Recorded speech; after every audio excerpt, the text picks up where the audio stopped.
ये आकाशवाणी रायपुर है। छत्तीसगढ़ी समाचार बुलेटिन के संग धर्मेंद्र दुबे के जय जोहार। आज के प्रमुख समाचार। भाजपा अल्पसंख्यक मोर्चा के राष्ट्रीय अध्यक्ष कहन है कि मोर्चा अब प्रदेश में अल्पसंख्यक समुदाय मन के सद्भाव संवाद के माध्यम ले संपर्क अभियान चलाही। दुर्ग जिला के शिवनाथ नदिया में एक ठिन कार के गिरे ले 4 झिन लोगन की मौत, 1 झिन लापता लइका के खोज जारी। और भगवान श्रीकृष्ण के जन्म के पर्व जन्माष्टमी आज प्रदेश के कोनो कोनो जगह में मनाया जात है। भजन तीन कीर्तन के संग करे जात है पूजा पाठ। अब समाचार विस्तार ले। भारतीय जनता पार्टी अल्पसंख्यक मोर्चा के राष्ट्रीय अध्यक्ष जमाल सिद्दीकी कहन है कि मोर्चा अब प्रदेश में अल्पसंख्यक समुदाय मन में सद्भाव संवाद के माध्यम ले संपर्क अभियान चलाही और समाज के जम्मू वर्ग के लोगन मन ला मोदी मित्र कार्यक्रम ले जोड़े के काम करही।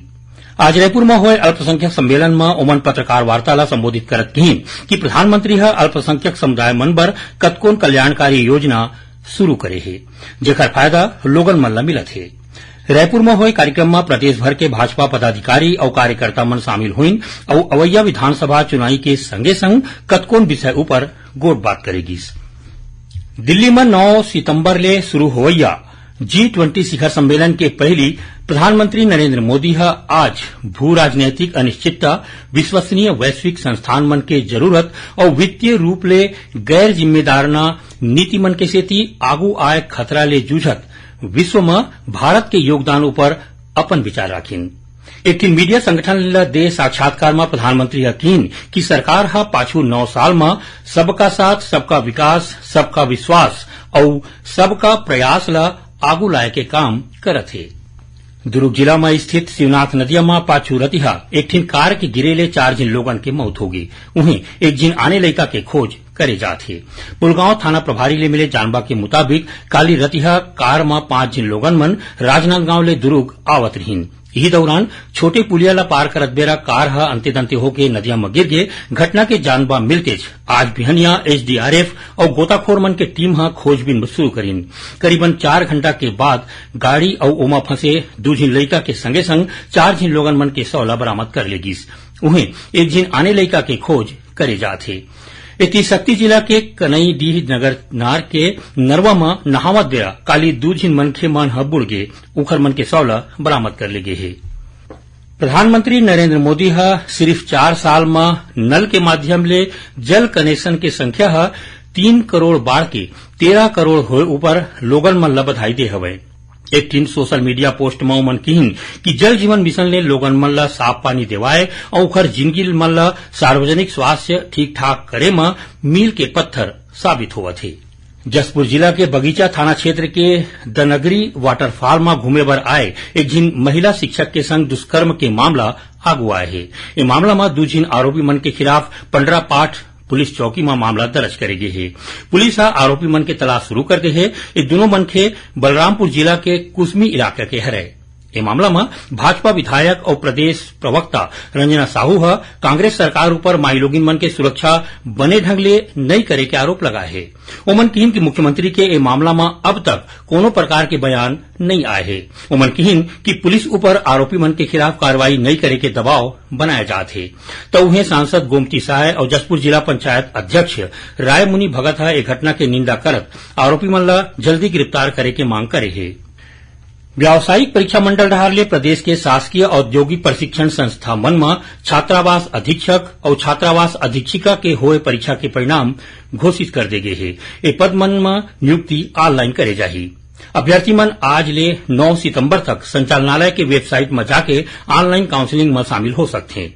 उन्हें राज्य के शासकीय औद्योगिक प्रशिक्षण संस्था मन में प्रशिक्षण अधिकारी मन के खाली पद पर भर्ती करे जाते हैं। एकर बर उम्मीदवार मन के दस्तावेज के सत्यापन के बाद ऑनलाइन काउंसलिंग के काम 9 सितंबर तक करे जाही। छत्तीसगढ़ी समाचार बुलेटिन आप मन आकाशवाणी रायपुर ले सुनत हो। छत्तीसगढ़ के खबर ले है आपकी वास्ता और खबर के विश्वसनीयता ले है हमार वास्ता।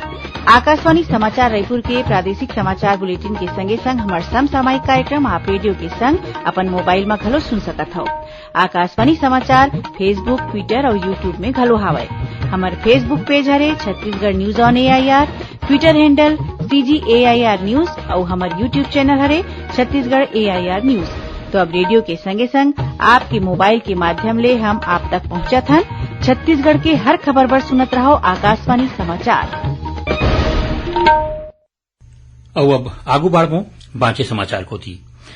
भगवान श्री कृष्ण के जन्म के पर्व जन्माष्टमी आज देश के कतकोन जगह में मनाए जाते।